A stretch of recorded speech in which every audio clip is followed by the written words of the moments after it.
Hi, Jeff Big Daddy Wayne here, and I'm glad you tuned in. I have a very interesting story to tell you today about something that I thought was the perversity of one man, and now I've learned that indeed it is a industry.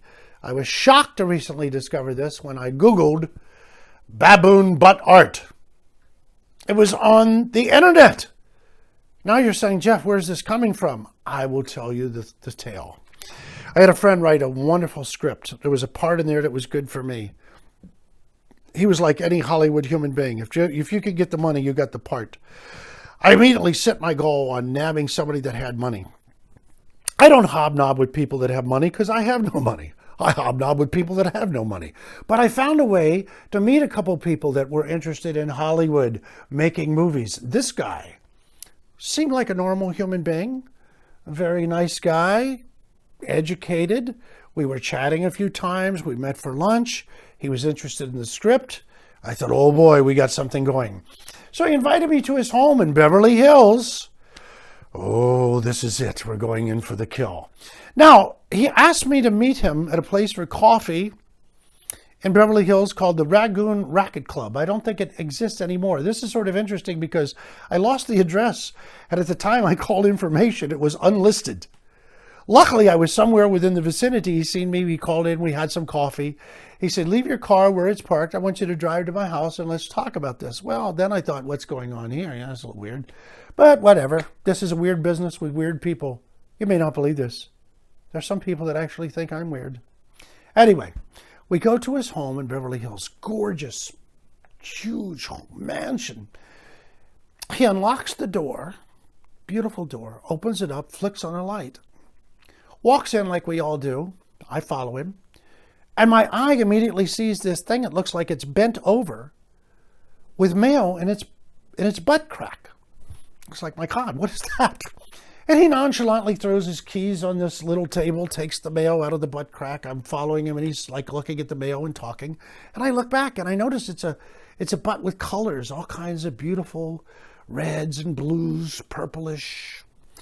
And I keep looking back, and I'm talking to him, and so he takes me in this other room, and we sit down, and I go, before we get into the big talk, break the ice a little bit, I go, that was an interesting-looking receptacle for your mail there, your mail holder. He goes, yeah, I thought of that myself. He says, I love baboons. I love baboon asses. I find them fascinating. So I had that animal stuffed and bent over, and I had to do something with it. Everything should be useful, so I put the letters in the ass crack. Now I realize I'm dealing with a different kind of human being. And he said, did you enjoy looking at that? I said, yes, I did. He said, well, come back. Let's have a better look.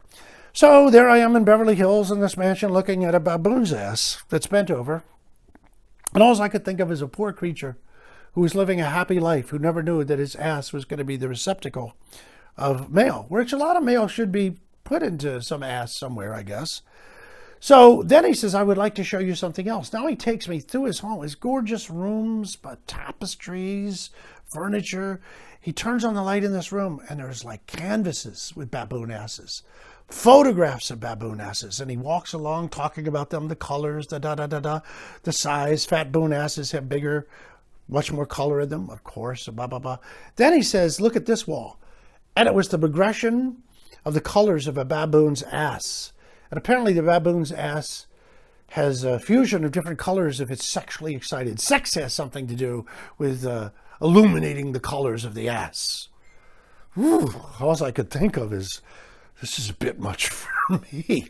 I just haven't been that interested in a baboon's ass. So we went into a room. He made a little lunch. We talked. And then I sort of got out of there as quick as I could. And I will confess that I felt guilty because I later thought if I made a movie about a baboon's ass, he might be interested. Oddly enough, I didn't bring up to him a film which I enjoyed very much that was made in 1965 called The Sands of the Kalahari, starring Stuart Whitman. It was a really interesting film where there's a plane crash in Africa and different people are trying to survive. And Stuart Whitman starts confronting baboons. And he fights the king of the baboons and becomes a baboon himself. They never showed his ass. I don't know if that changed. If there was sexual excitement in the scene, it was beyond me. However, let's press on. There's a lady I've been seeing, and I took her to the Los Angeles Zoo a few weeks ago because I've always enjoyed the zoo. I love animals. No one loves animals more than me. I've never hunted or harmed an animal. I've tried to help animals. So here's what happened. I take her to the zoo, which I think is a great place to talk and you find out about people, because the way people react to animals tell you something about them. You know, if you see somebody being bitten by a dog and they try to hurt that dog, it tells you something about that person. Now, when we walked by the area that had the baboons, this baboon had flipped himself around and stuck his ass up. And I found myself staring at that baboon ass. I was transfixed. I didn't realize I was in this moment of complete communication with me and the baboon's ass. And the lady said to me, "Jeff, what's wrong? Why are you staring at that baboon's ass?" I said, "I don't know. I don't know." And I tried to shrug it off with a laugh, whatever. And later when I got home, I don't know why, but I went on the internet and I Googled baboon butt art. I almost fell off the chair. There's an entire stories about baboon butt art. This guy was ahead of the curve, or the ass as it may be. Ladies and gentlemen, is it me? Is it the world? What's happening? I need your help. I need you to comment on this. I need you to subscribe to me, and I need you to Google baboon butt art. And that man's name was George Spelvin. If you can find his phone number, I've been inspired to write a script about a baboon butt art. Big Daddy Jeff Wayne.